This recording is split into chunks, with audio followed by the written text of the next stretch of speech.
I believe CHINNE, she thinks and acts like a villager. She does not take. Yeah, I mean, I don't know what her problem is with me. Why do you think that your pet was a scapegoat? Nominated or evicted? Nominated by the housemates. Oh yeah. It's definitely a thing of, well, obviously sure that they saw us as threats in the house. So that's the main part of it. So probably they didn't want to keep us or keep seeing us in the house and hopes that we'll be evicted. Yeah. So if we didn't get evicted that Sunday, we'll definitely be up again this week. It will be a ride on stand. We'll stand every week. I mean, we sort of expected the nominations, even because you could tell body language. They were already moving like, if I get the opportunity to put you up, they will do that. Okay. Yes. Okay, so both of you think that was the reason because they saw you as a threat. We were obvious threats. Should have been a bigger shocker, not to have it nominated. I like that. Yeah. So, I mean, when they called your name, you already knew, you saw it coming. Even as Big called it first, because we're the first thing that Big called. Yeah. Already knew. Okay, fair enough. I'm going to ask some questions individually, and of course as a pair. So I'm going to start with CHINNE. Okay. You were very vocal from day one. You didn't play it safe. I think it started with the kitchen hustle.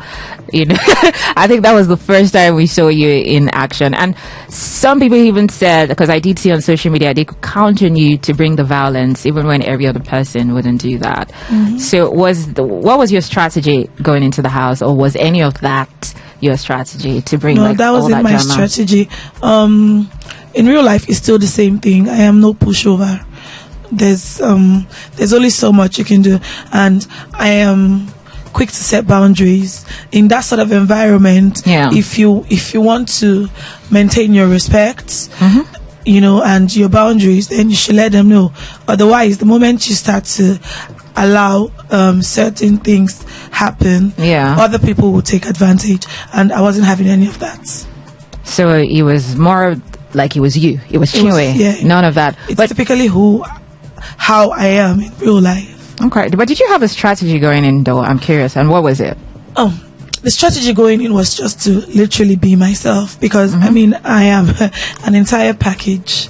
You get me? There's a lot of layers to my personality, and going in there, I just wanted to unravel the different layers to my personality. So. Okay.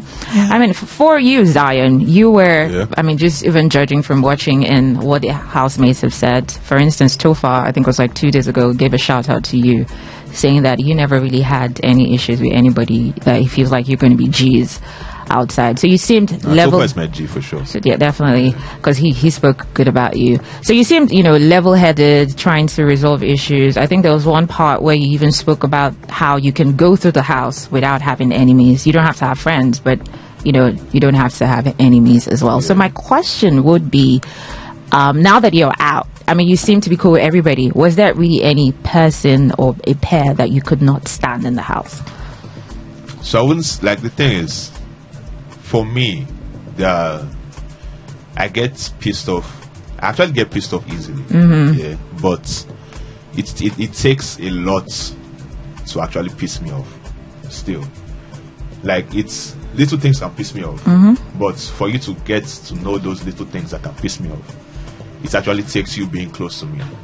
If you're not close to me, that's why I don't. People in the house, lots of people say that they don't have a problem with me. But that doesn't mean that I consider everybody in the house to be my friends. Okay. I don't need to have enemies, but I don't need to call everyone my friend. People I call my friend in the house, there are maybe 4 or 5 people in the house. Who are they? Definitely the radicals. Okay. Both of them. Kelly, so far, of course. So that there was no one that you sort of hated their gods? More like... Hated their gods? Yeah.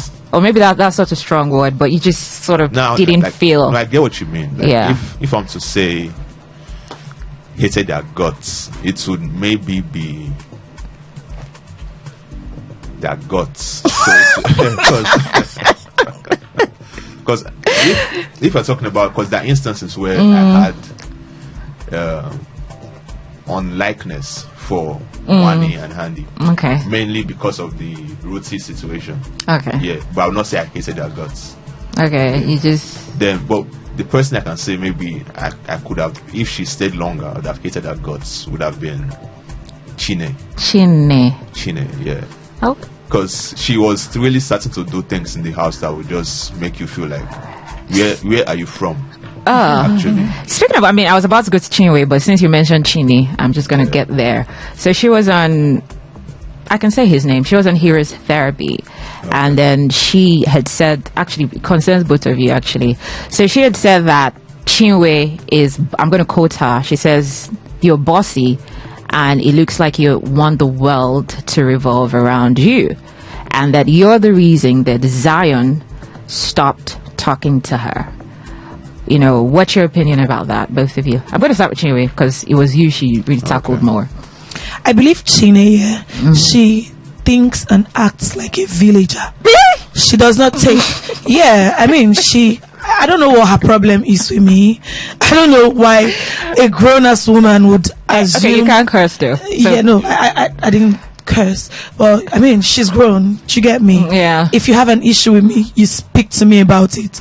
You don't go about bickering. That's childish stuff. If she wanted to have a conversation with Zion regarding Zion not speaking with her, she should have stepped up to him to ask. Her getting me in the mix of it is just... I don't know, but CHINNE, she can take several seats. I won't even indulge her further. Okay, so was she wrong or right when she says, you know? She's delusional. Okay, so what's your take on that?